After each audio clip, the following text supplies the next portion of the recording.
The gender war didn't even start until men started talking about their experiences. Right.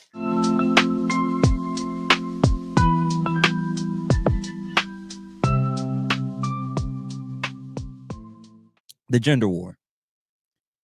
What, from your lens, what exactly is it? What's the cause of it? And what is it that men and women are doing wrong that's creating this dynamic?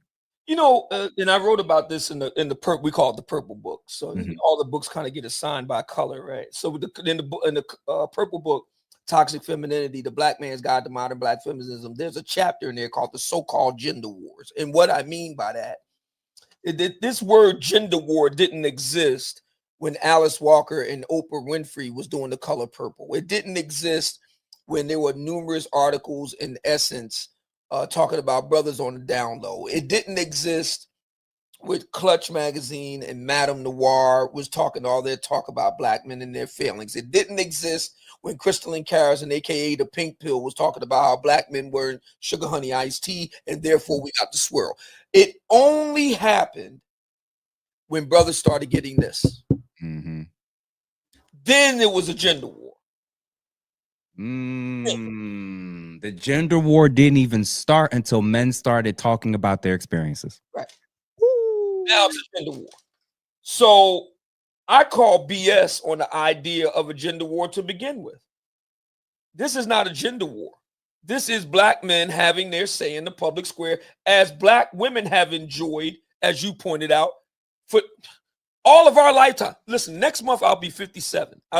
You're younger than me, but I'll be 57. I would assume that you're somewhere north of 30. We've known nothing but Oprah. Yeah. Oprah and The View. Right, The View, etc. And those ladies have had their say. In every 7 ways the Sunday they've had their say. And by the way, for the record, again, I have no desire to want to censor any of those ladies. Look at this already. Look at this already. We ain't even do nothing yet. Exactly. Go ahead. Yeah. Even the ladies that I vehemently disagree with, I don't want to see them censored. See, my thinking is I can defeat them in the marketplace of ideas in open debate. I can defeat them there. I don't need it for them to be driven out of the public square or censored or deplatformed or canceled. I can defeat their ideas in the public square. That's where I'm at with it. So I don't want to see any of them censored. But we see what's going on here. As soon Tommy Sotomayor, myself, there was a hit list 9 years ago, spring of 2016, and it was a hit list. A change.org petition was put out, and it was a whole bunch of calls to YouTube to have all of us deplatformed. I was the number 1 name on the list. Tommy Sotomayor is number 2.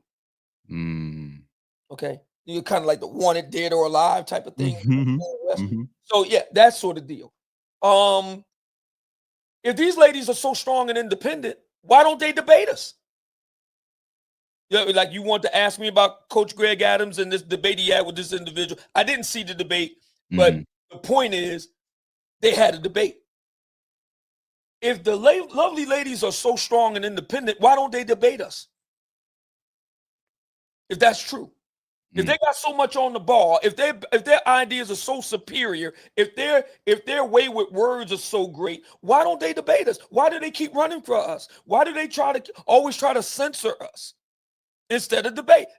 You can show a person up just by debating them. Yeah, people can see it. They say, "Okay, this is some BS." They don't want to do that. They don't want to debate me. They don't want to debate Tommy Sotomayor. They waited until Kevin was dead before they said anything. They waited. I ain't forgot about that. They waited until he was dead to say anything. They dare not call up on that show. And he had shows where it was specifically for people to disagree with him. Yep. Okay? They dare not call in. They waited until he was dead. They're cowards. Let me look at the camera. You're cowards. All of you. A whole lot of you are cowards. Because if you had any backbone, any sense of honor, Rhoda Osman, the brick lady, all these people, and we all know who they are, supporting the brick lady, saying that she was being assailed and assaulted, black men doing all this nonsense. Come to find out, it was a lie. And they said black men don't protect us and black men don't do this. And then and this is the thing I've noticed, it's always the loudest when they're talking about and accusing men and trashing men.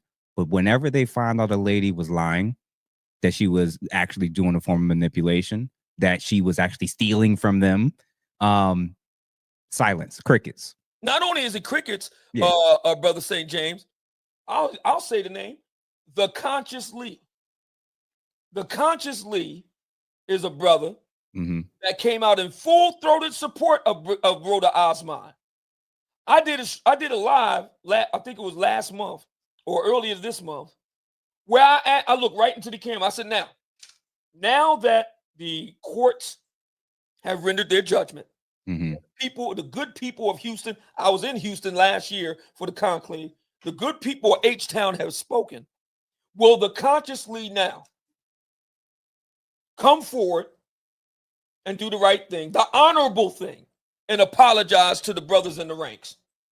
Do you know that my brother sent me on Facebook a live that he did wherein he cut off all ability to comment and doubled down on what he said? That is a despicable act. That is not manly. That's despicable, and that's cowardly, the Conscious Lee. You need to be ashamed of yourself. Shame, shame, shame, sir. It's disgusting because, and what's crazy is I'm not shocked when I see women do it.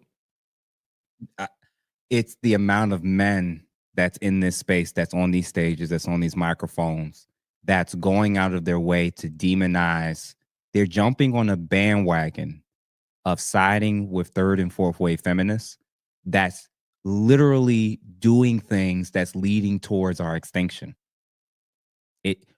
How some of these women are acting, and particularly like these extreme feminists, and the men that's pandering and getting behind them, supporting them, using the same talking points, even voting like them.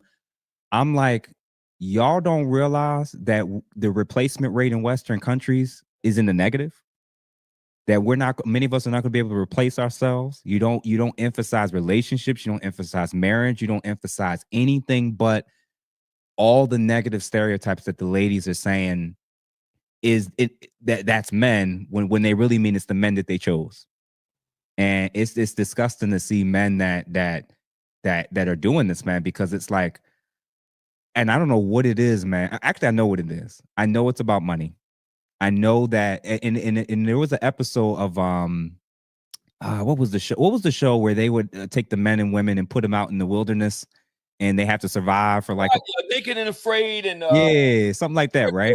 Island, and all those shows, yeah. And when they had to survive, all the ladies was in their group, all the men was in their group. You could imagine how it went. The ladies were about to die of starvation, and they looked for the weakest men. They looked for the men that were the weakest, and they convinced them that if we took out the strongest men, we'll welcome you we'll basically promise you access to us. And this is a version of that on social media where guys are building platforms, destroying their own community for the sake of being liked by women, many of which wouldn't even like them. I was about to say, studies have shown, I want to look at the camera. All you panderers, you need to know something.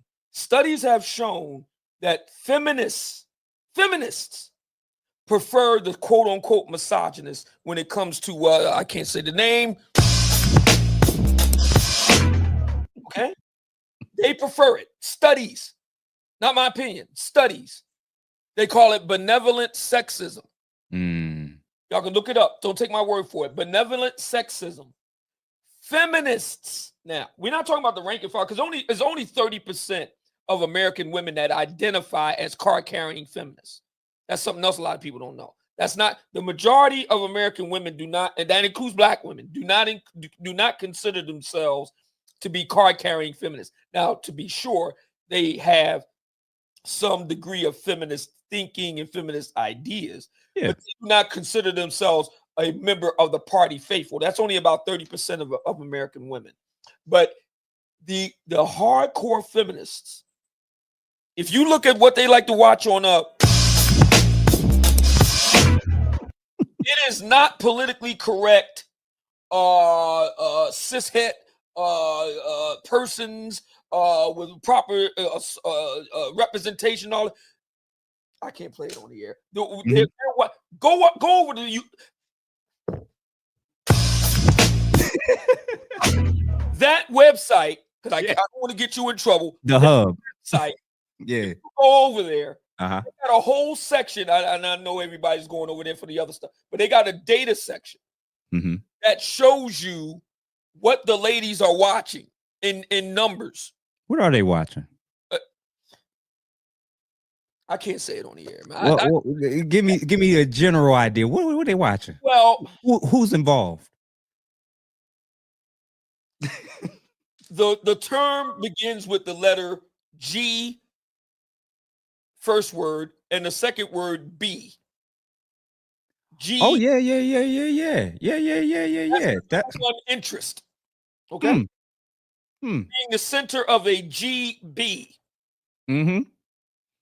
Listen, man, it's not shocking when you look at all the racy novels and movies that they make popular. What was the one with the guy that was punishing her and 50 Shades of Grey? Yeah. 50 Shades of Grey. They love the ones where a woman is fighting between two men. They love all the toxic stuff until it happens in real life.